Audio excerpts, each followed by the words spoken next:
Todo mundo pode concordar que 2021 não foi um ano fácil para alguns, melhor para outros, mas definitivamente um ano duro. Agora, com a passagem do ano, muita gente alimenta a esperança de que 2022 seja melhor em diversos aspectos. Mas quais as chances de 2022 ser mesmo melhor que 2021? Que desafios o Brasil deve esperar nesse novo ano? Eu sou Pedro Rodrigues, sejam bem-vindos ao Manual do Brasil.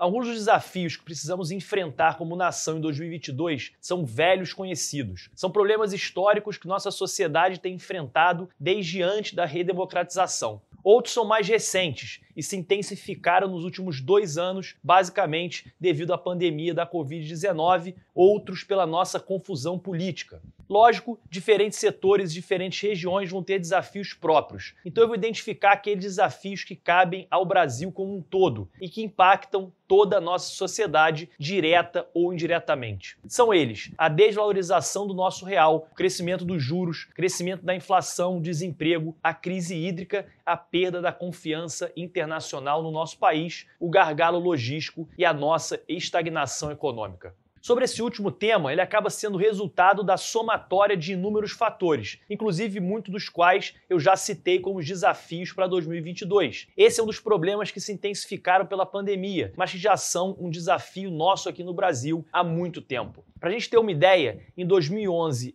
e 2020, o crescimento médio do nosso PIB foi de 0,3% ao ano. E quando a gente fala em PIB per capita, na verdade a gente retrocedeu. Estamos objetivamente mais pobres do que estávamos em 2010. A Organização para a Cooperação e Desenvolvimento Econômico, a OCDE, previu em dezembro que o mundo deverá crescer em média 4,5% nesse ano, enquanto o Brasil deverá crescer somente 1,4%, o menor crescimento entre os países do G20 e menor que várias economias da América Latina, como por exemplo Chile, Colômbia, Costa Rica, México e até a nossa Argentina terão um crescimento maior que 2%. E essa é uma previsão otimista do nosso crescimento. Do lado pessimista, caso a inflação só desacelere no segundo semestre de 2022, caso os juros continuem altos, caso o dólar fique na casa dos 5,50 e caso a crise hídrica venha forte ou se intensifique, é capaz que a gente não tenha só um crescimento medíocre, é capaz que nossa economia retraia em 0,5%. No terceiro trimestre de 2021, houve uma recessão técnica, quando pelo segundo trimestre a economia retraiu. Foi uma retração de 0,1%, que na prática significa mais uma estagnação que uma retração. Só o tempo vai nos dizer se em 2022 a gente vai começar superando essa estagnação. Até porque, como eu já disse, ela depende de muitos fatores, alguns inclusive que vamos falar nesse vídeo. Mas primeiro, antes de falar sobre esses desafios, se essa é a sua primeira vez aqui no nosso canal, seja muito bem-vindo. E para não correr o risco de perder os vídeos que a gente ainda vai lançar nos próximos dias, já se inscreve e aperta o sininho.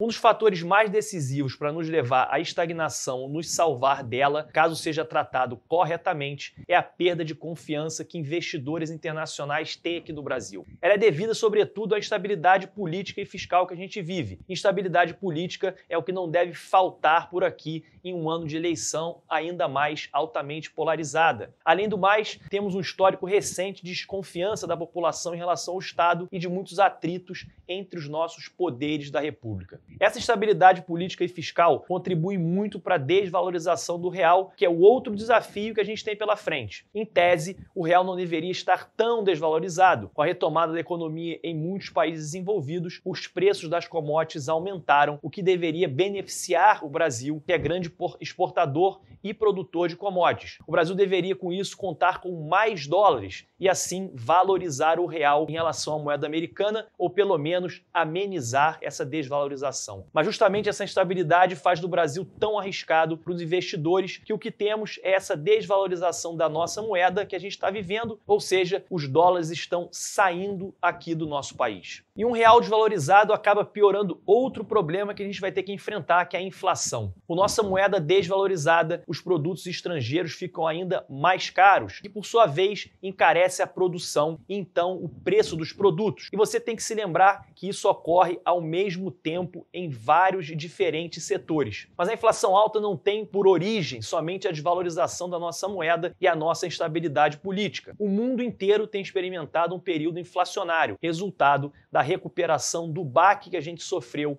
em razão da pandemia da Covid-19. Com a pandemia, boa parte da produção foi muito diminuída ou suspensa. Com a vacinação e a retomada das economias globais, a produção está sendo retomada também, mas a demanda da população mundial após lockdowns e medidas de distanciamento social aumentaram quase que de imediato. Só que a produção mundial precisa de certo tempo para atender essa demanda crescente. Como consequência, os preços sobem pela alta procura e pela baixa oferta de produtos. Mas aqui no Brasil a inflação tem crescido mais que a maioria dos países. O negócio aqui é que temos um problema a mais. Além da desvalorização, como a gente já falou, a nossa instabilidade política e fiscal. Estamos passando por uma crise hídrica, que aliás já vou falar sobre ela, fazendo com que o preço da energia suba, pesando no bolso dos brasileiros e pressionando ainda mais a inflação. Há também a alta dos preços dos combustíveis, que também, quando encarecidos, acabam encarecendo todo o resto dos produtos. E a subida nos preços dos alimentos também encarecem o resto do mundo, mas de acordo com uma pesquisa da Universidade de Oxford, foi aqui no Brasil onde os preços dos alimentos subiram mais rápido em todo o planeta. E como é de se esperar, esse problema leva a mais problemas. Com a alta da inflação e também com toda a instabilidade que a gente vive na política e na responsabilidade fiscal, vem também a alta dos juros. É uma estratégia conhecida. Os bancos centrais das nações elevarem os juros para barrarem a subida dos preços. Com os juros mais altos, há desincentivo ao investimento e ao consumo. Assim, menor demanda pelo consumo e menos dinheiro em circulação, e assim espera-se que a inflação diminua. O problema é que a redução de consumo pelas famílias e de novos investimentos pelas empresas acaba dificultando a retomada do crescimento. E aqui voltamos ao nosso risco de estagnação econômica. Você já deve ter percebido que existe uma corrente com uma sequência de elos que unem muito dos problemas que a gente está enfrentando, que vamos enfrentar em 2022. É isso mesmo. Boa parte do que originou ou intensificou os problemas que eu falei até agora vem de uma deteriorização da imagem do Brasil no exterior, especialmente entre os investidores internacionais que botam dinheiro aqui no nosso país. O próximo desafio que se intensificou em 2021 e continuará sendo em 2022 é o desemprego. Em 2019, o Brasil estava começando a se recuperar muito vagarosamente da crise que vinha se arrastando desde 2014. Nesse período, o desemprego estava acima dos 11%. Mas então veio a pandemia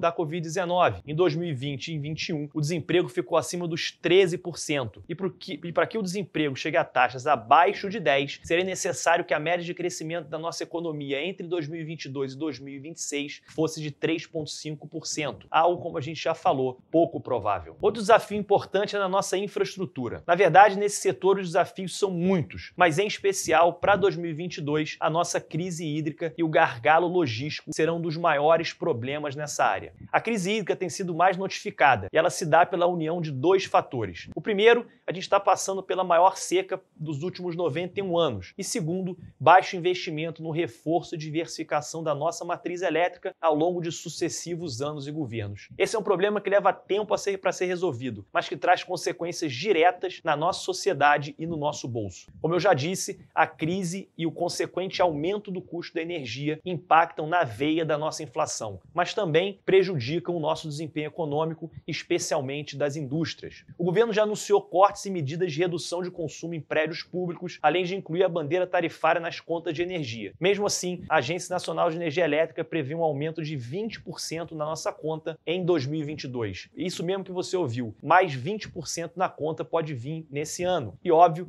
que se isso se concretizar, vai impactar o ritmo de crescimento e ainda mais a inflação. O segundo desafio da nossa infraestrutura é o gargalo logístico. Esse é um dos melhores exemplos de um problema que surge na soma do cenário internacional problemático com um problema antigo aqui do nosso país e que segue sendo negligenciado.